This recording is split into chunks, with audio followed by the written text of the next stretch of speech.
A game of two halves against Tottenham Hotspur. Cheers, son. I'm crying. This is Talk of the Trinity.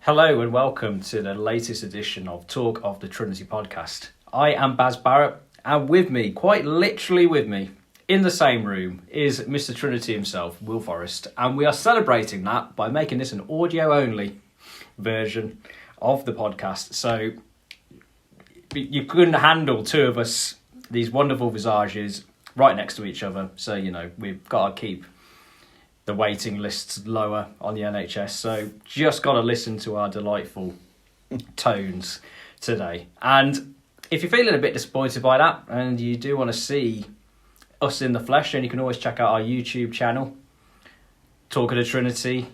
Check out some of our previous episodes with all of us there.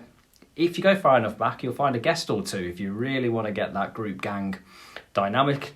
If you're happy with the audio version, you found this one, but you may not be aware of our other audio providers, Spotify, Amazon, Google, some others that I forgot.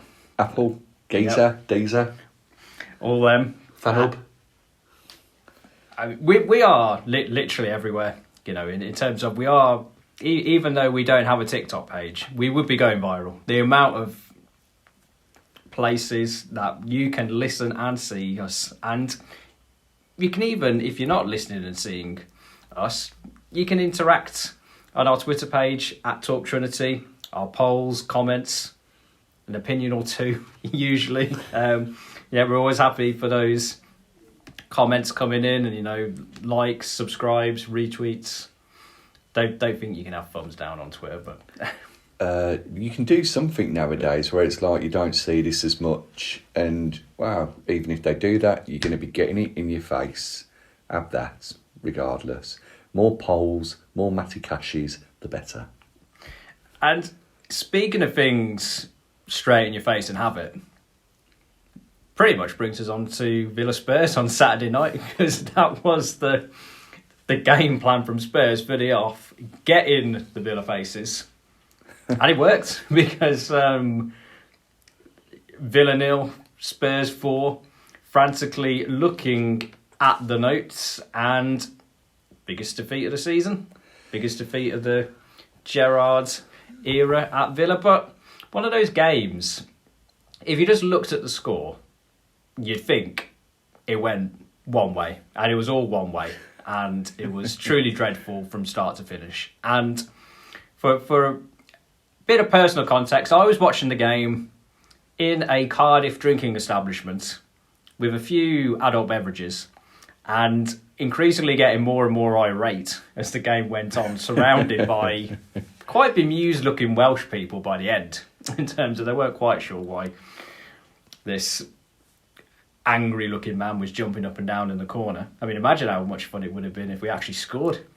But we've talked about over quite a few of the Gerrard performances of poor first half, better second half, or great first half, poor second half. Yeah. Kind of fell into that category. But one of those games whereby, are you in the camp of shrugging your shoulders and just thinking, well, we just got done by 4 great finishes? Because I think they only had 5 shots on target, Spurs, and 4 went in. Or was there more in the performance to concern you, more in line with what you would normally be feeling after getting banged 4-0 at home? I think, Tottenham Hotspur, let's be honest, are a very good team. And despite that blip that they had around the New Year in January where they lost to Burnley and whatnot, they've done very well. Going and beating Man City, for example, I wouldn't be surprised if they got something against Liverpool when they play them before the end of the season. I don't think we necessarily got absolutely banged, and there's you know, and we have to worry in the regards of, oh, bloody hell, we were really, really rubbish. However, there were some concerning things, and I'm sure you'll have noticed them in between, hopping up and down like a madman in the pub. And that was the distance between the lines, between the defenders and the midfielders. Not the first two goals, sorry. The first goal, that's fluke. Harry Kane's probably going to hit a ball boy. It smacks Matty Cash in the stomach, bounces back to Son. Martinez has no time to react, though very nearly gets there. And it's a great finish by Son, you know. And then one of the other goals, I forget which one it was, to be honest with you. A big hoof forward. Kane flicks it on and Conser's gone to get quite close to him. And he's left 20, 30 yards behind him.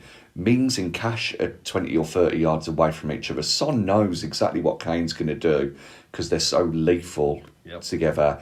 And he's got into that space. I think it was the Son goal, wasn't he? He got into that space, ran through. And it's a lovely finish. And I think that's where you need your defensive midfielder to be dropping and getting onto Kane. And we said in the preview, get Marvellous Nakamura in if he's fit enough and get him to sit on Kane when Kane drops between the lines and gets closer to the midfield. It didn't matter whether it was Nakamura. Dougie Luiz should have been doing that for us. Conser's been pulled out. And for a player who's not very confident at the moment, in my opinion, in an Ezri Konsa, you know, it's only going to make things worse for him.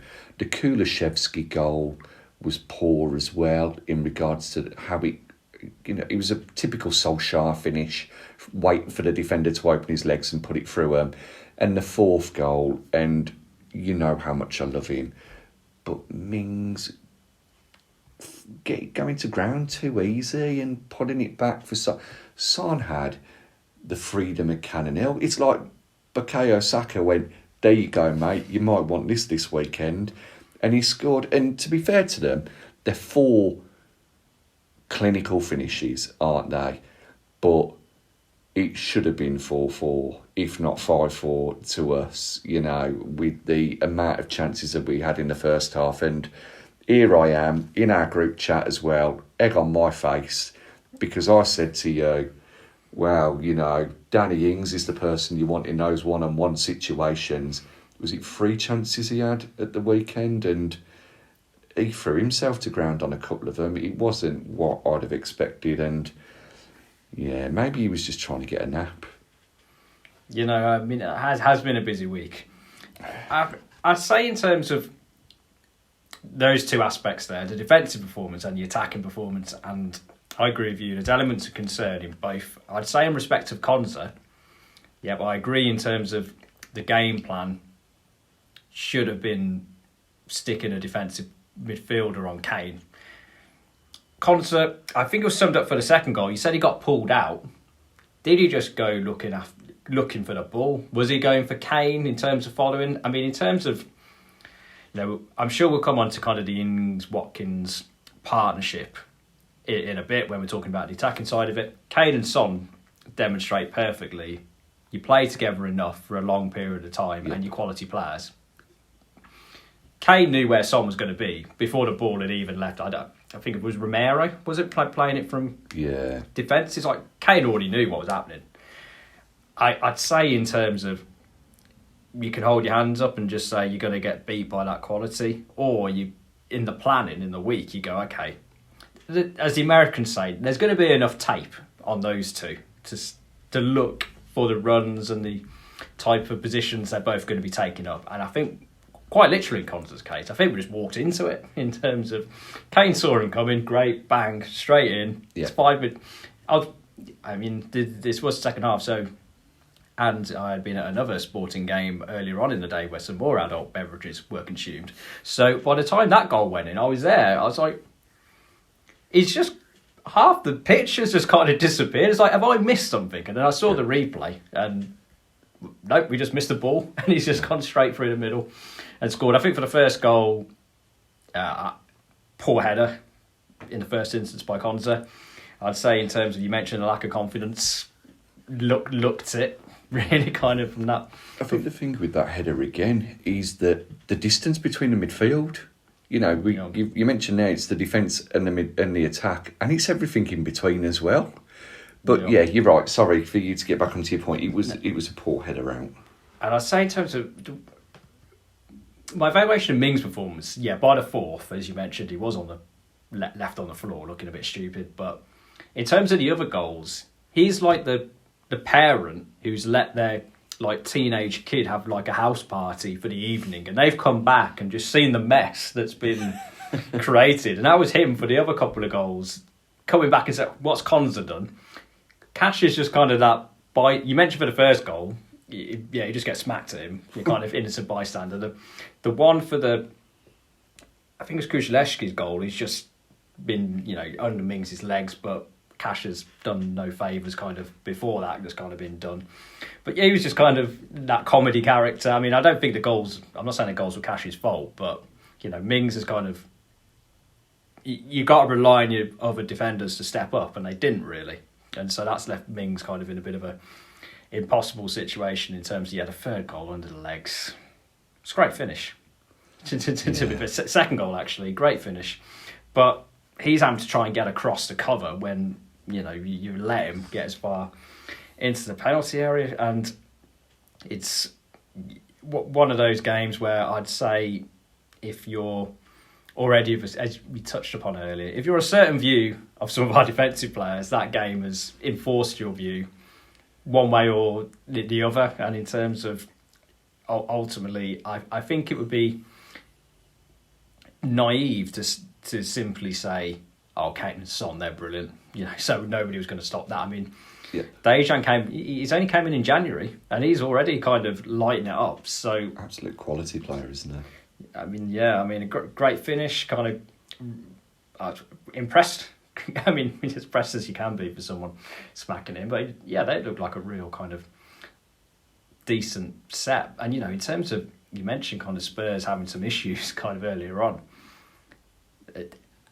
As we said in the preview, they're flying now. Yeah. And in terms of last bit of positive speak for Spurs, before we get back to wallowing about Villa...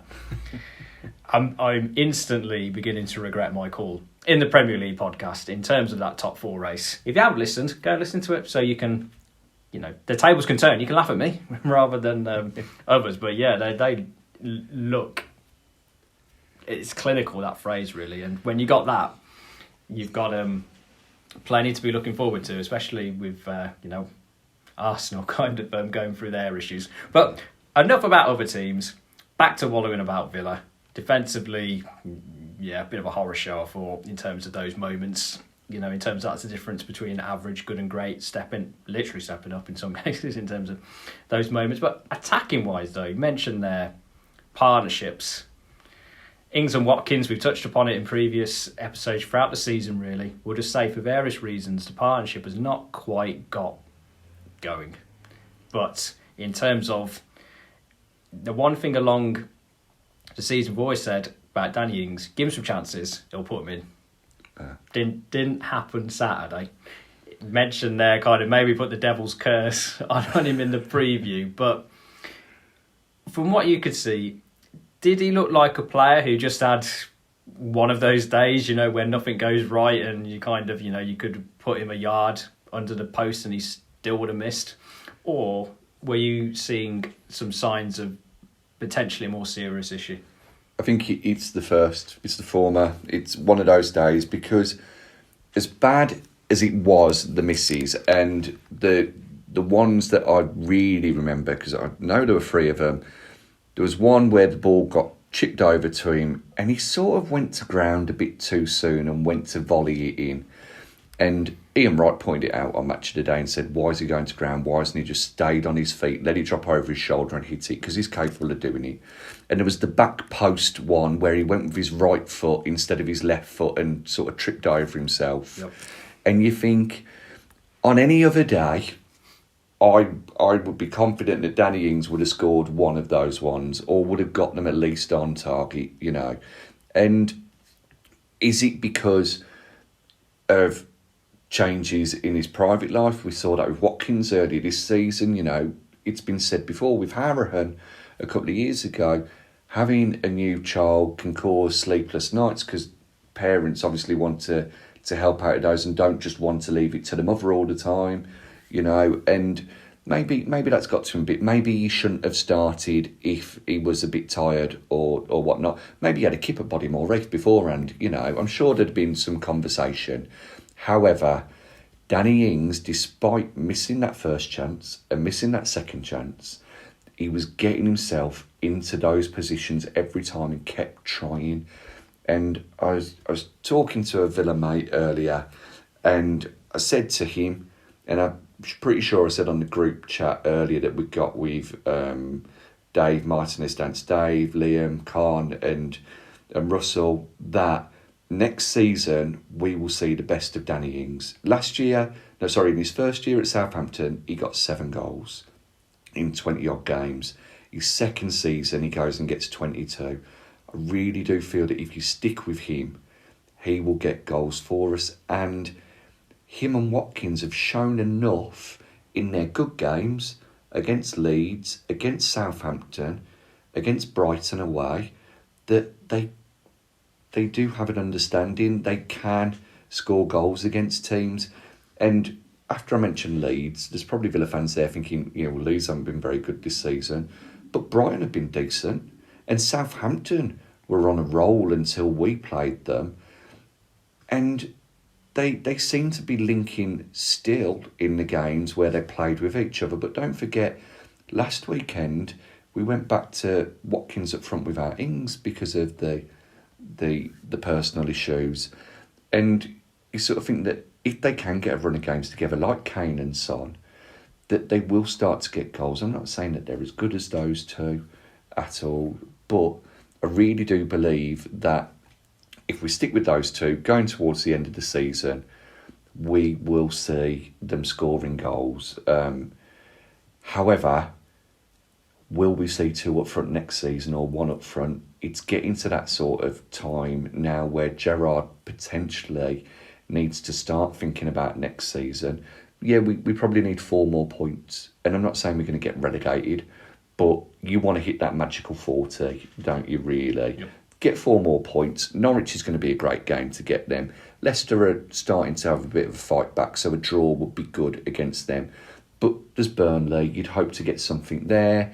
Though, Twice. Yeah, they've got stuff to fight for again now. Palace at home, maybe that will be an opportunity. You wouldn't want to leave it that late, though, because you don't want anybody down below smelling blood. But you do sort of think, okay, Gerrard, start thinking about next season. Are you going to go for your 4-3-2-1? If so, is it going to be with wider players or inverted wingers? Are they going to be Buendia and Coutinho? Whichever way, we know they can both play out wide. We know they can both play as 10s. And if you're just going to have one striker, choose between Watkins or Ings and go with them for the rest of the season. If you're going to have 2 up front, stick with both of them and hope that Cameron Archer comes back next year and is knocking on the door, because I'd be very interested to see Ings and Archer up front, especially as Ings has been a mentor for Archer before he went out on loan. I'm glad you mentioned Archer, not just because I tipped him in the January transfer window specials to light up the Championship, but also in terms of what you mentioned there. We've got a striker, albeit in the Championship, so you can't say he's going to walk straight into a Premier League team, but signs are good in terms of what he's been doing in the Championship. And you mentioned 2 up front, 1 up front. That's going to be the decision for Gerrard. But if we're playing 2 up front, question again raised in the January transfer window part 2. Again, go and check it out. We're on camera. What more could you want? Was whether either of those two are going to be at a club at the start of the season, and whether you can afford to have both of them in the same team when they're not being clinical kind of up front.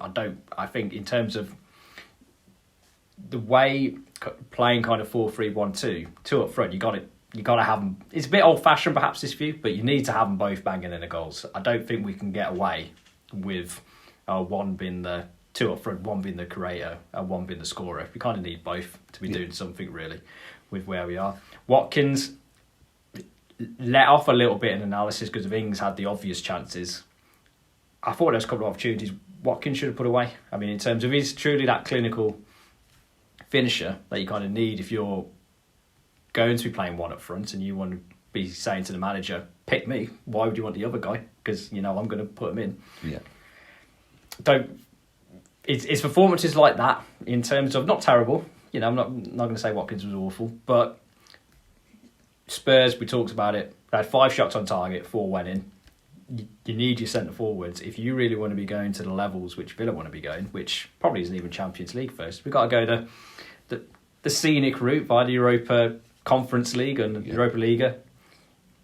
We might not get 4 out of 5 chances, but we had 20 odd on Saturday and we scored none. Yep. So we need to be stepping that up. And in terms of just a whistle-stop tour before concluding our Spurs review, in terms of midfield performances, I mean, we mentioned kind of missing a defensive midfielder, definitely, in terms of the Spurs goals. In terms of the attacking performances, though, I think it was flashes. I mean, Ramsey, great run. I mean, in terms of that was. I think I was already halfway to the bar celebrating before. Great save from Lloris out of absolutely nowhere. Coutinho had moments. Nice bit of magic with the free kick. Could was trying to be on the ball, trying to be that kind of vocal point, and we had a hat full of chances, so you can't say he did a bad job, especially in the first half. So focus those on the positives. I mean, talked about maybe is Ramsey due for a rest? Maybe not. But he's still got those flashes. Douglas Luiz, John McGinn, on the other side of the equation, I'd say in terms of the fan debate, split between if one or both maybe needs a rest or to be out of the team, or you're playing both. I mean, I'd personally say in terms of it's comes down to the shape we were talking about earlier.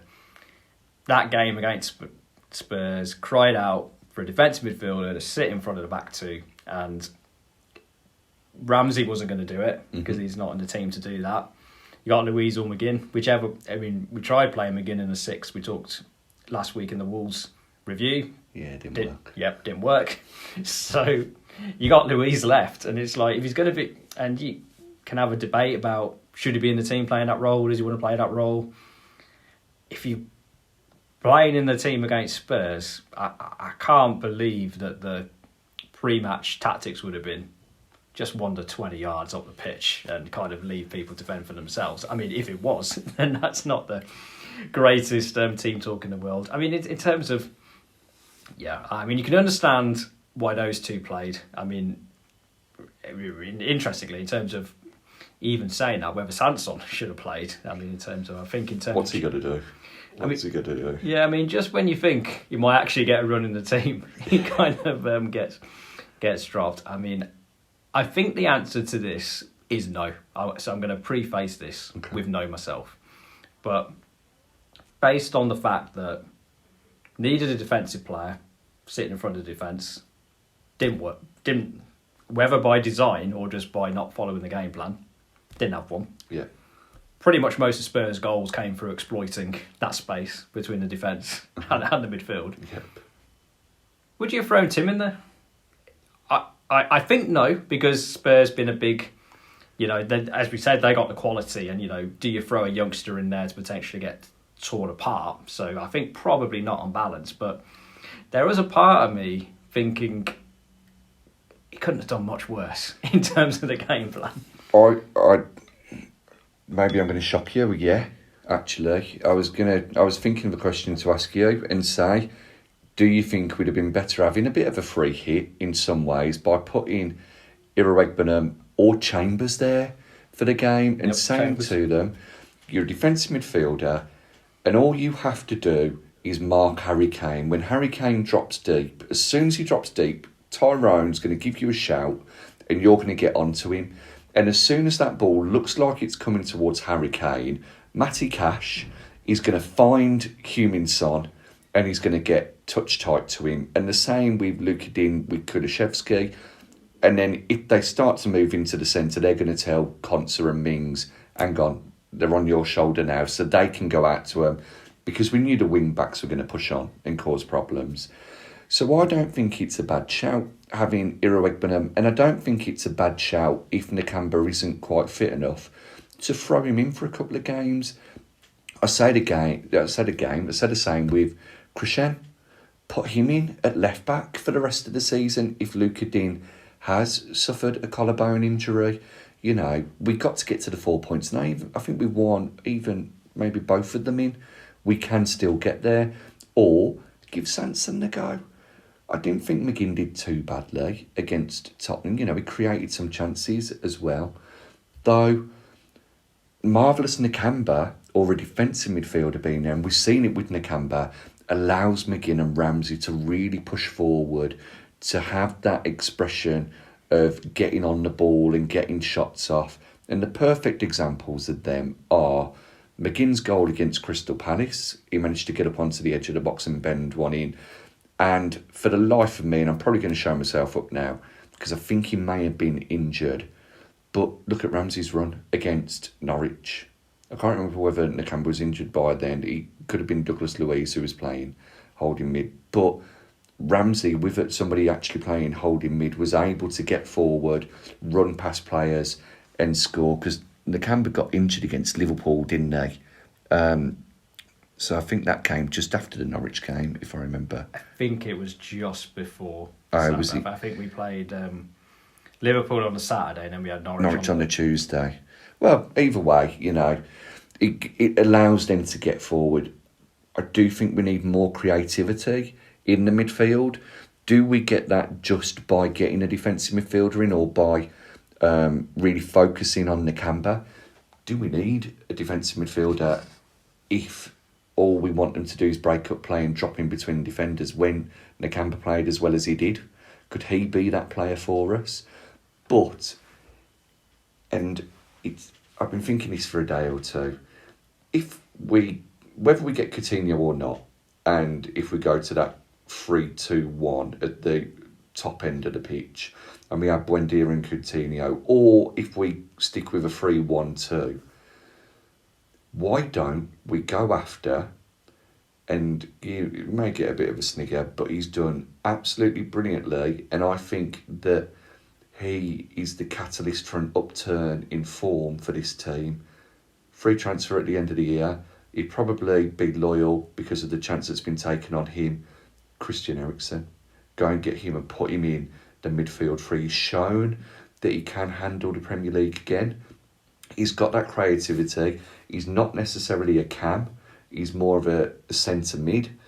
If he's got the intelligent runs of Ings or two strikers to aim for, and he can link up with Coutinho, Buendia as well, and even McGinn or Ramsey, and he's got someone to hold and put the tackles in, and he's got full-backs bombing on, which he used to have at Tottenham in Rose and Walker.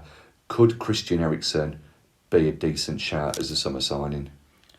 If it's a free transfer, then you can't really go too far wrong, I wouldn't have thought, with Eriksen. I mean, he's lighting it up for Brentford. And you could tell some of the results they've had recently. I mean, going away to Chelsea and absolutely spanking them. Yep. So I think in terms of, if the price in terms of wages is right, I mean, I definitely have him in the squad. I mean, I can't see, injury-wise, if we can put it like that, he appears to be over previous issues. Euphemistically describing it there, but for a free transfer, you're not going to get very many better than that, and realistic in terms of targets as well. Because is a Champions League club in England going to have a punt on him? Probably not. No, the only one that would is potentially Tottenham. Would Tottenham look at someone like Coutinho instead? And I think that for someone like Eriksen, would he be loyal to Brentford? Probably, but if there is a manager out there within that group of teams who could lure him to play for their team, I think we've only really got one, maybe two other rivals. Brendan Rodgers, if Leicester wanted him to come in to replace Tielemans. Yep. But they've got the likes of Maddison and that. Saying that, we've got Buendia, we might have Coutinho. Vieira could potentially lure him in as well. We said before about the putting the attraction of him. But Steven Gerrard, he's a lot more closer to the type of player that Eriksen is now than he was when he was at Spurs before. And you could potentially go with that 4-2-3-1 as well and have Coutinho on the left, Buendia on the right, Eriksen in the middle, and getting them getting close together, spreading out wide, getting on the ball, have Ramsey as an 8, have McGinn as an 8 as well as your 2 central midfielders.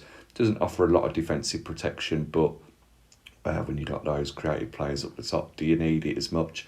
And someone like Ings or Watkins or Archer, you would hope would have a field day with the opportunities that they create. I think if he signs a contract for Brentford, they're obviously not going to sell him unless a stupid amount of money came in. So get chatting to his agent now and saying, actually, we want to move on. We think Christian would be great for us. What are Brentford paying him?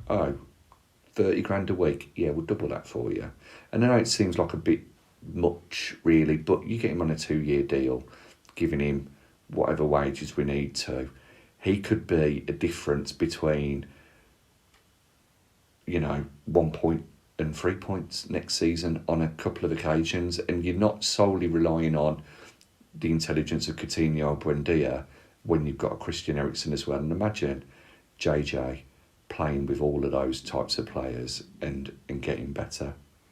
Well, Gerrard has said, most particularly in January when the transfer window is open, that he wants experience, he wants proven winners into the squad. And so with that scenario, Eriksen, his agent you mentioned there, it's definitely worth investing the time to have a phone call to see what's available.